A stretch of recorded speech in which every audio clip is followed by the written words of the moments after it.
Broadcasting from the tripinsurance.com studios in Jacksonville, Florida. This is Cruise Radio. Bear and his family just did it was actually like over the summertime. I just now got around to airing this. It's been a hectic year. What do you want me to say? I apologize for sitting on it that long. But a 21-day cruise on Carnival Pride over the summer, the Baltics and Norway. How you doing, my friend? Hey, Doug. I'm doing great. Give me some pre-cruise thoughts, because you're out in Texas and you had to make your way over to the UK area, and you were there for a long time, like 30 days with post and pre and the cruise itself. What made you want to do a trip this big? Yeah, so just to kind of take a step back, we're a cruising family of 4. We've done a fair number of Caribbean cruises, close to 20 sailings, Western, Eastern, Southern. But while we love it there, we wanted to do a European cruise. First, actually, we booked the Iceland and British Isles first, the 12 days. And then just figuring that since we'll be flying all the way from the States, why not just add the Norway cruise before it, since we've never been there, make it a back-to-back.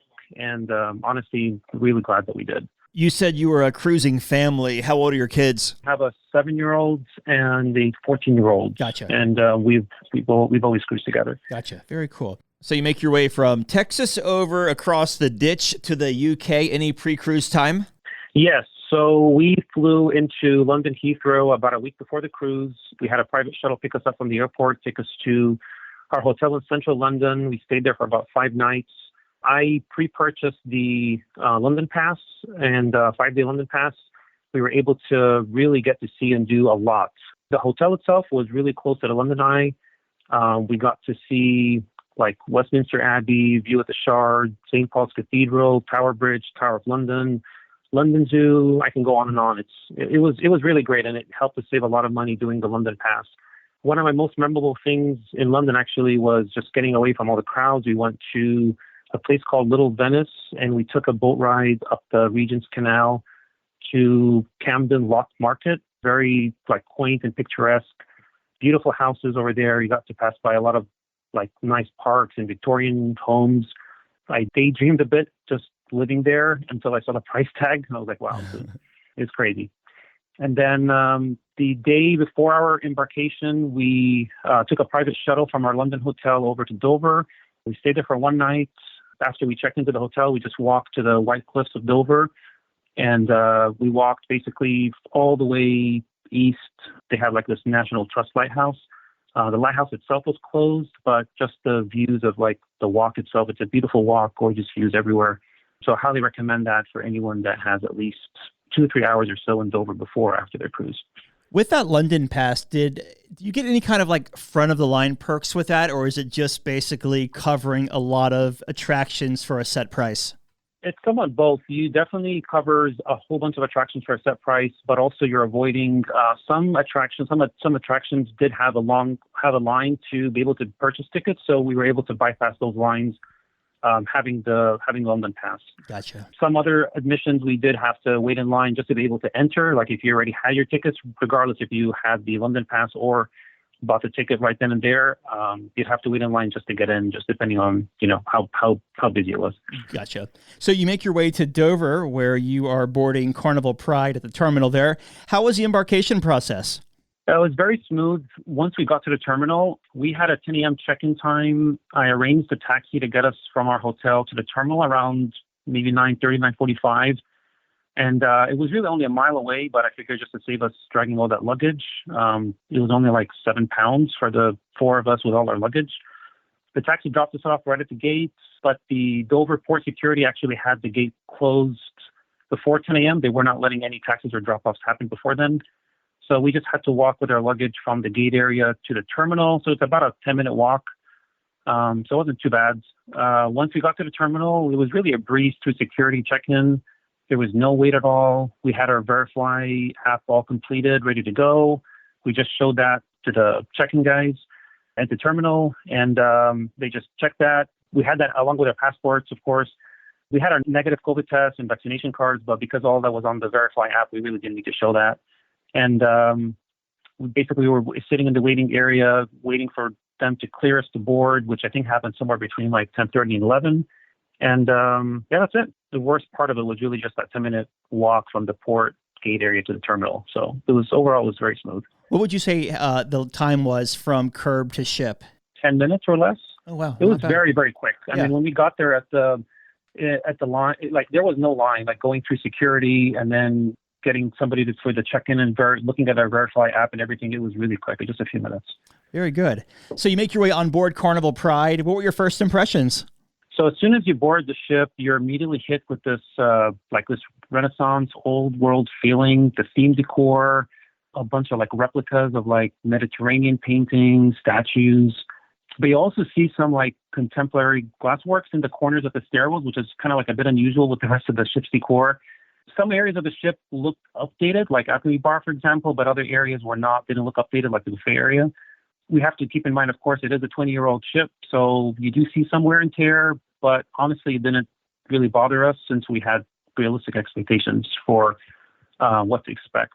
But as far as the layout goes, I really enjoyed it. The ship is fairly small, at least compared to a lot of the newer ships. It's easy to navigate. I liked how they had the Butterflies Lounge, which is where they host most of all of the Punchliner Comedy Club. It's on deck one forward. It's right underneath the Taj Mahal main lounge, which is on which they do all the main shows. That's done in deck 2, 3, and 4 forward.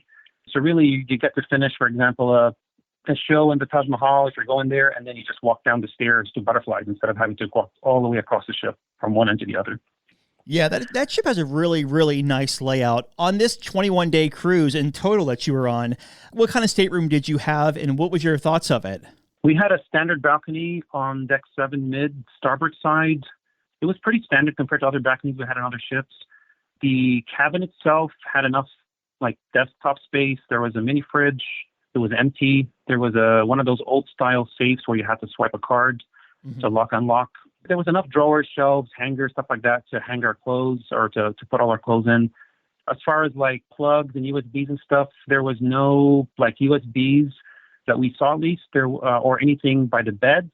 There was a 110 and 220 volt right in the middle of the cabin, like right underneath the mirror. And there was also an outlet, I believe, in the bathroom up high near the ceiling. So we just used that for like our electric toothbrushes. Bathroom was pretty standard, had a shower, one of those curtain showers. The balcony itself, there was 2 chairs. You can like lift the back of the support and basically make it like a lounge chair. There's a small table in the balcony as well. Pretty standard. Yeah. All right. So with the 4 of y'all, you said the 4 of you in one stateroom, correct? Yes. Okay. So like bunk beds or like the pull-out couch? Yeah, so our sleeping arrangement was we had the 2 twin beds together, basically converted to a king, and then we had a single sofa bed and then one upper Pullman. Okay, very good. Let's talk about dining on this 21-night cruise, and I'm sure you got really familiar with the Lido Deck buffet, so we'll start up there. How was that for y'all? So it was fine. The Lido Deck buffet was self-service, of course, except for like the omelet station, which I always get one in the morning. The breakfast food on Lido itself was fine. You know, plenty of options, but honestly, after a while, it gets pretty repetitive since it's pretty much the same every day. Lunchtime, they had some variety. It does change.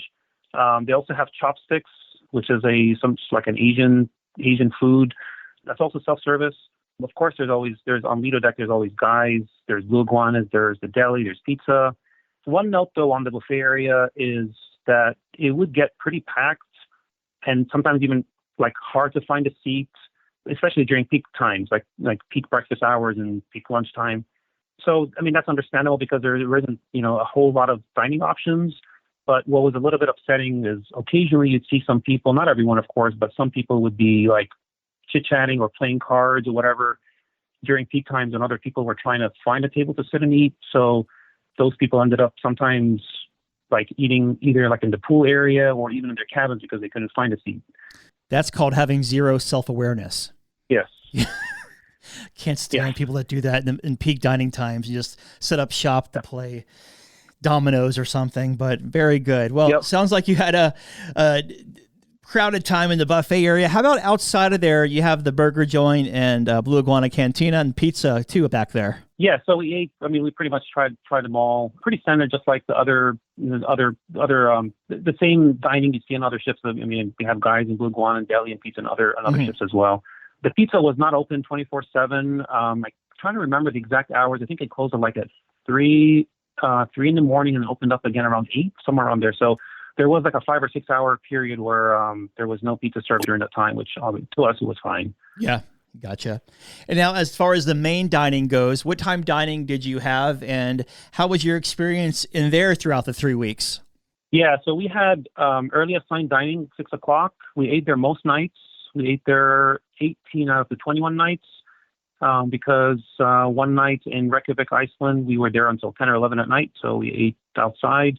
One night in the steakhouse, one night in chef's table. So I'll go over those in a sec. As far as the main dining room, the food, the service was good. We had a table for 4. We were always immediately greeted, like as soon as we got there. Got to know our waiters very well, of course. They immediately came over with like the pouring water, the bread basket.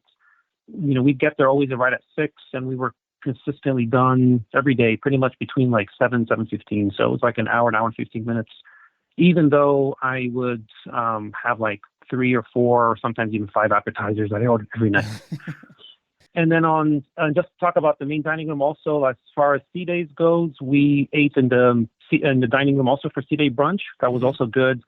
The process there is you basically just check in on the Hub app. When you're ready, they assign a table for you, and you just get a notification on the app once your table's ready.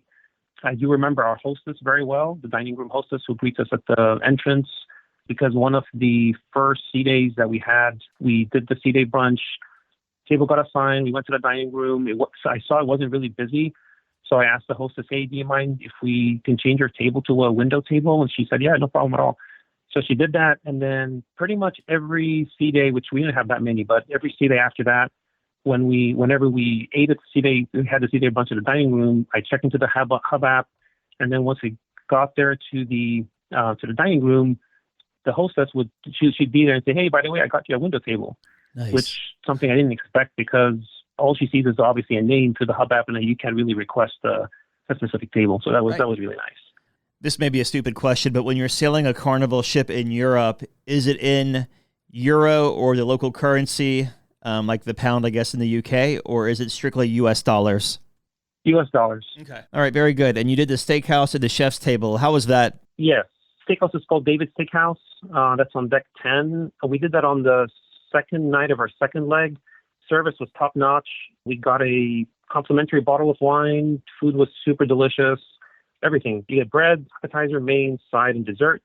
I had lobster bisque for the appetizer, cowboy steak for the main, baked potato, the chocolate sphere. It did take a little bit longer than regular main dining room, but that's expected, of course. For us, it took us about 2 hours, which is totally fine. Then another night we did the chef's table, and my goodness, that was a phenomenal experience. Yeah. I am so happy and glad that we did that. Everything, the service, the food, the entertainment. So they first started us off in in one area, they served us some like some fancy tea, some couple of treats just to kind of get us started, get to talk with one another and such. And then they moved us to another area, and they had assigned seats for us with their name and everything. And like I said, everything was amazing. The food was, I'm looking at the menu here. It was like the chef's taste, duck, surf and turf, sea bass, lamb, New York strip, and a couple of like really, really delicious desserts. It is obviously an extra charge, of course, and but to us, it was well worth it.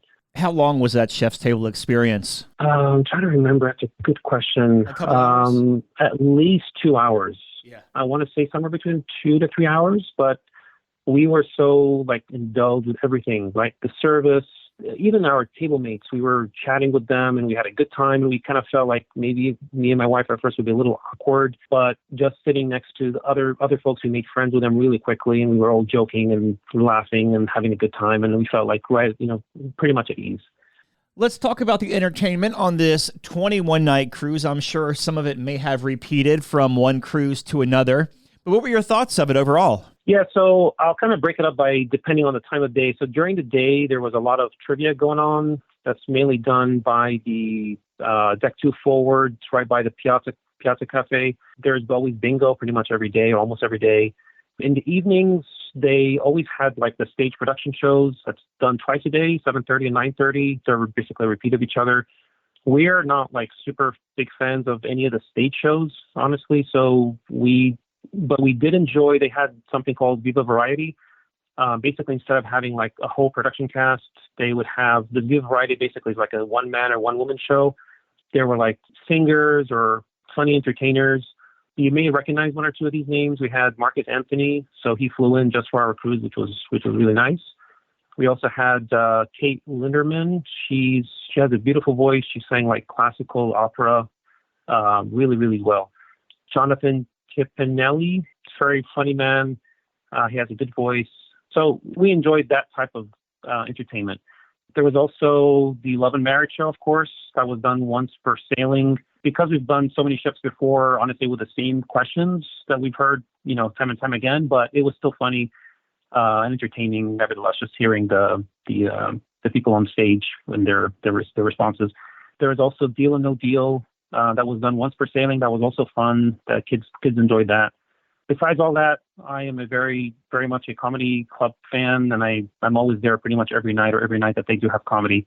One nice thing with this compared to other ships that I've been on, at least the last one, is even if the comedy was back-to-back comedy, you didn't have to clear the lounge. You can just sit there, and you didn't really have to go outside and line up or anything like that. You just kept where you are, and then the next show starts 10, 15 minutes later. Were you able to find out how many people were sailing on this cruise? Yes. About 2,000 guests. Ship capacity, max capacity is 21, 24. So we're looking at about 95% full. There was a lot of platinum and diamonds, of course, especially on the Iceland sailing. There was actually they said there was 900 of us. So almost half the ship was platinum and diamond, which made the tendering process a little bit hectic. How were sea days with 2,000 people on board, which really isn't a lot when you think about it? It wasn't bad at all. So we had 6 sea days total from our 21 days. Really, it didn't really feel crowded, except like the peak times, like I mentioned in the Lido for the seating area. And when I mentioned the Lido buffet area, it's not so much like having long lines and like trying to get your food. It's just more so just a seating area. But beyond that, we were still able to always find a seat in the Taj Mahal main lounge and the Butterflies Comedy Club, like I mentioned, even 10 minutes before, not a problem. Even though it was pretty full, it really didn't feel, I think it's just the way the ship was laid out, or is laid out, it really didn't feel congested. Let's talk about your ports of call on this back-to-back cruise. Your first leg was Norway, so we'll hit that first. So what we'll do here is give us the port of call, a highlight, then we'll move to the next one. So first one was Bergen in Norway. So we did this completely on our own. We basically just pre-purchased tickets to the Fløibanen Funicular, which is like this tram that goes up to the top of the mountain, Mount Fløyen. You get some really excellent views from up there. We did some canoeing up there even in their lake and some walking trails, and then came back down. We just went to the fish market, had lunch there, just walked around back to the ship. The next day was Alesund in Norway. We did a long guided tour. It's about a 7.5 hour tour. Took us to, we booked that directly with the tour operator.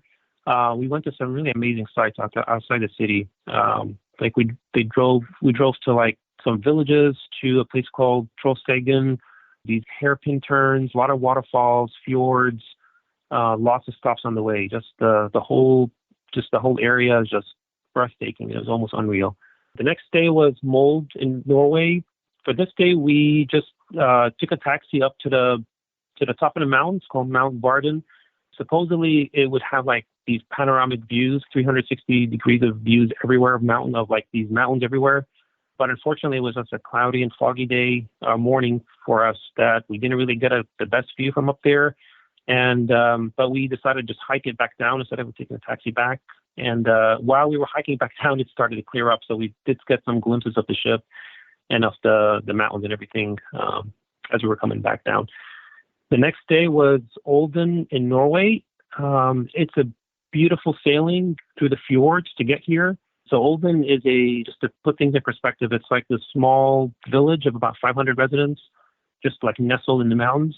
And at first we got off the ship, walked around for a bit, took in the beautiful scenery, and then we went on a bus tour, took us to the Bricksdale Glacier. We hiked up this mountain, basically the glacier. It had a glacier there with the lake, and we were just hanging out there for a while, and we heard this big thunder, and I think it was like the glacier calving. So that was really cool to hear. Once we got back to the ship, just something not necessarily like while we're out in Norway in the port area, but when we were back on the ship, something I remember very clearly. We were out on the balcony just watching the sail away, and since we were docked at the pier side, and we had like the best send off by the local people there. They had like loud music playing, these songs like "Time to Say Goodbye" by Andrea Bocelli. People were like coming out of their homes, waving their Norway flags. Cars were pulling over, getting out of their cars. They're waving at us. It was just really beautiful and emotional just seeing that. The next day was Skjolden in Norway. This was another breathtaking small village, even smaller. This one had about 200 people. So, I mean, you have to imagine the ship comes in 2,000 people. It's about 10 times bigger than the actual village population. Wow. And to get here, again, we had to sail through the fjords, which was really beautiful. We hiked up to this panoramic viewpoint. We walked around town. We saw some llamas. We booked a rib adventure speedboat that sailed through the fjords. We got so many like photo stops from our boat. The guide was really nice. He explained all the different areas where he lived. It was really, really nice. I'm glad that we added that. And the kids, of course, enjoyed that a lot as well. Then the last day of the Norway cruise was Stavanger. We took a boat ride with a company called Rodney Fjord to Lissy Fjord. It had some like these views of steep mountain cliffs, waterfalls, Pulpit Rock. Pulpit Rock is where they filmed the cliff scene of Mission Impossible Fallout with Tom Cruise. And then back to Dover. We had a sea day, got back to Dover, which we'll go over a little bit later. And then 2 sea days later after that, we went to Reykjavik in Iceland. But because we had a storm that we had passed through, we got to Reykjavik about a couple hours late. But thankfully, it wasn't a big deal because the back on board time wasn't until 10:30 at night. So I had booked a rental car. The rental car company came, picked us up, took us to the rental car office, picked up our rental car from there. And then we basically had a great day just sightseeing all around the Golden Circle. So we stopped at like Carrot Crater, Faxi Waterfall. We had lunch there, Gullfoss, Stroker, Cinco River National Park. That's the national park where the tectonic divide happens. And there's a specific area where we were standing, the four of us, and we took a picture where like we had like 1 foot standing in North American continental plate and the other foot in Europe. The next day, we went to a place called Grundarfjörður in Iceland. So even to me, at least, it was even more beautiful than the Golden Circle. We had a private tour booked here for the four of us with a wonderful guide. She took us to this thing is called Snæfellsnes Peninsula. Got a lot of stops there. She was just very knowledgeable. She treated us like family. She told us so many stories of like the Iceland legends and about her family. She even took us to like some places where she took her own grandkids. So that was a really, really nice day. The next day we went to north part of Iceland called Akureyri. To get there, we had to basically cross into the Arctic Circle to get there. My wife and I remember that night getting there when we crossed Arctic Circle. We were just out by the balcony well past midnight, and it's obviously like daylight because of the midnight sun. Very cool experience. Once we got to Akureyri, we did a 3-hour whale watching tour. I booked independently for that, and it was good. We saw a lot of whales, but none of them breached, but it was still great. Once we got back to the town, we saw a couple of churches, went to the botanical gardens. We had ice cream at one of the popular ice cream shops as well. Then that night, we had to cross back into the Arctic Circle again to go on the east side to our last Iceland port, Seyðisfjörður. That's the name of it. So it's a small town, about 700 people, and we took a bus tour to see the Puffins, which is in a different coastal town in East Iceland. That town is called Borgarfjörður. And these puffins were something that we wanted to see back from the Legend transatlantic sailing in the Scotland stop. We were planning on seeing them there. But we were just amazed because once we got there, we were thinking like, are we going to need our binoculars to see these puffins? But no, they were so close to us, and there were so many. I mean, scattered everywhere. It was just wonderful seeing them. And not only that, but even like the views just to get to that place over and over around the mountains was just amazing. Once we got back to the port area, we just did some sightseeing on our own. Just went checked out there's a popular rainbow street with a blue church in the background. You kind of see that on a lot of like Iceland pictures or postcards. Then we left. I said goodbye to Iceland, and next day was a sea day. Then we went to Stornoway in Scotland. So we did a private tour this day again, and it was with a local archaeologist guide. He had like this Land Rover. He had his Land Rover, so he took us to a lot of sites in the Isle of Lewis. We got to see some of the standing stone circles, even like dated older than the Stonehenge. Black House, Beach, Butt of Lewis, and some other places that he took us off-roading. It was beautiful. And then the next day was Belfast in Northern Ireland. Did another private tour here. This time we went to Giant's Causeway and a place called Ballintoy Harbor and Carrick Red Rope Bridge, which is this like suspension bridge, and also the Dunluce Castle. That rope bridge was our highlight for that day. That's also something that we were planning on doing. We wanted to do before. The views were really, really amazing from there. And we were somewhat lucky that we were able to actually go there and get on the rope bridge, because a lot of the buses were not able to get there because there was like this 2-meter like gate that you had to get through to the parking area before you were able to hike to the rope bridge area. And then our last port day was Holyhead in Wales. Private tour there for, again, just my family, the guide. He took us outside Holyhead to a place I can't even begin to pronounce it. It's the second longest name in the world, for like second longest town name in the world. So he was like explaining that and telling us how to pronounce it and how they teach the school kids. That's one of the first things that they learn when they go to school in Welsh schools. And then he took us to Carnarvon Castle. He guided us through the whole castle, and Snowdonia National Park, which was gorgeous. Yeah, he was very professional, knowledgeable. Even like he was with us everywhere, even like inside the castle and everything, just showing us everywhere. I was glad that we booked it with him, because he was telling us that we had booked like a year before, because I've done a lot of planning and research, as you can imagine, you can tell.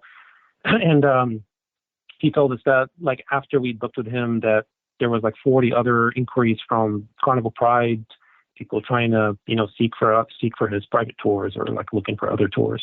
And then after that, it was a sea day, and then we were back to Dover. I want to ask you about what you did in Dover, but I'm also curious about when you're an in-transit passenger, so you were right between two cruises. How does that process work? Can you stay on the ship? Do you have to ding off, then come back on?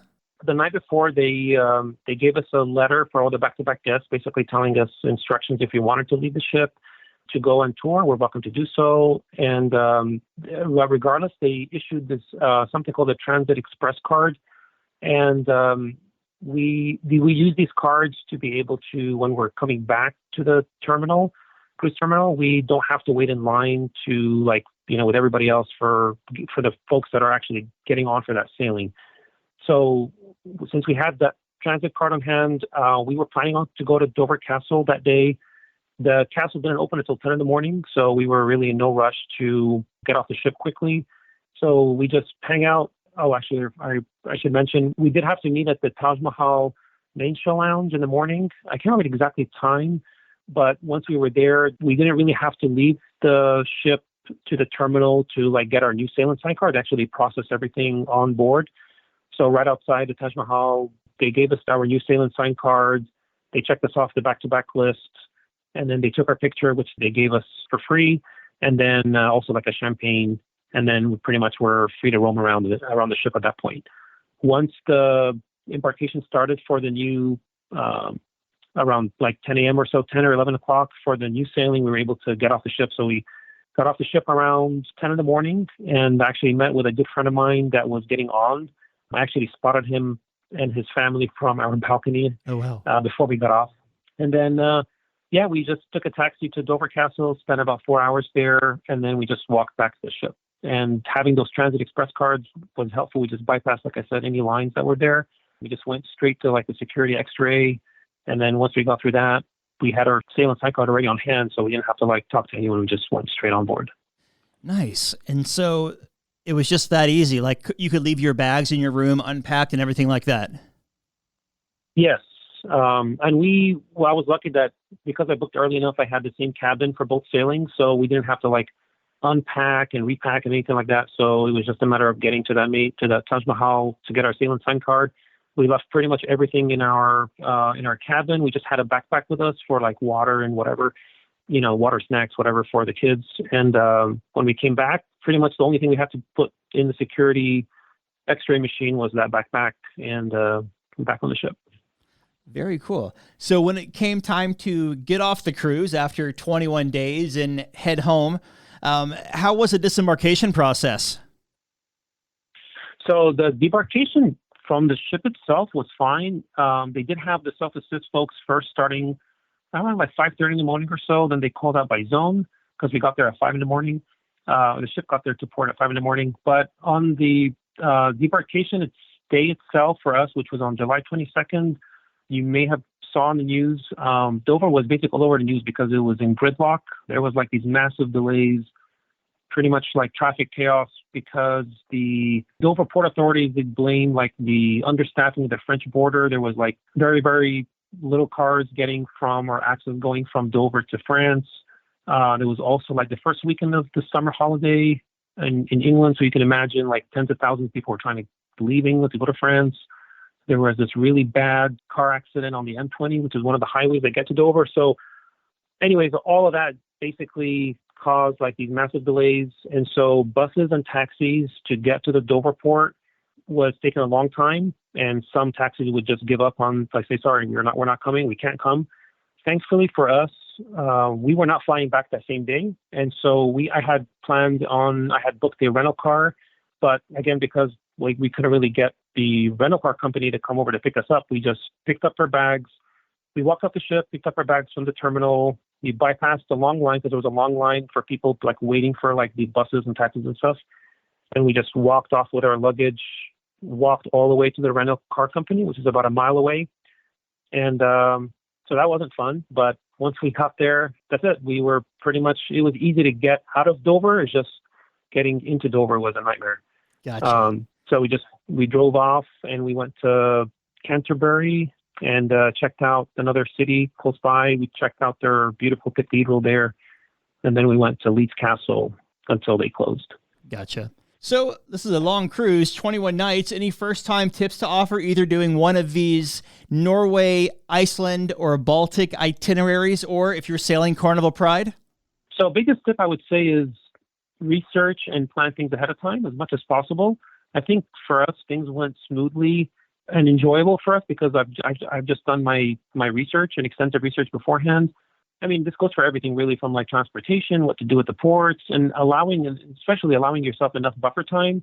I do actually remember for something I forgot to mention in Mold, we actually left 2 people in Mold, Norway. I think they were late coming back to the ship. So that's something you'd never want to happen.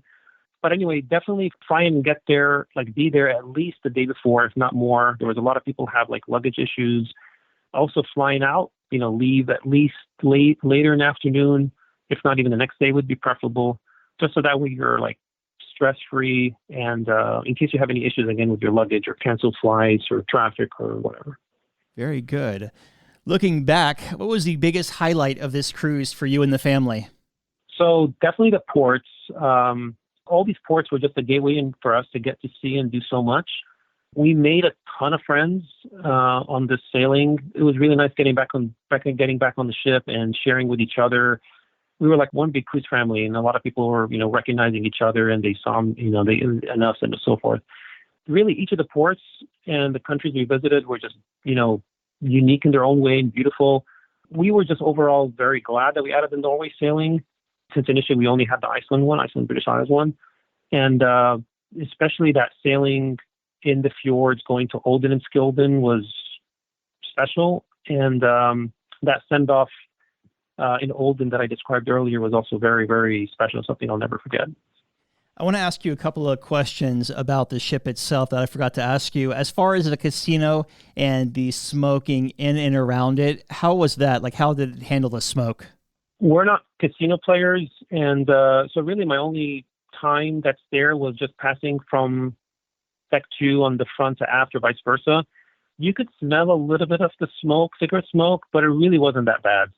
Honestly, I found as far as like smoking or just the smell was worse up on Lido deck on deck 9 starboard side, which is another smoking area. That was a lot worse. So for that, we just avoided that area and just walked on the port side of Lido. But yeah, overall, it wasn't. We've been on other Carnival ships that were a lot worse. And you were traveling with your two children. Did they spend or like any of the time in the Teens Club or the Camp Ocean? Yes, especially my 7-year-old. He loved that Camp Ocean. I mean, my goodness, he didn't want to leave there. And he went every chance we let him. It's just because it was so port intensive and we had an early start the next day, especially if we had to get tender tickets and all that, that sometimes, we don't want to let him stay up too late for that. But definitely, here and there after in the evening, but also during sea days a lot. He'd enjoyed his time there and he made a lot of friends and he had a great time. Like I said, he just didn't want to leave.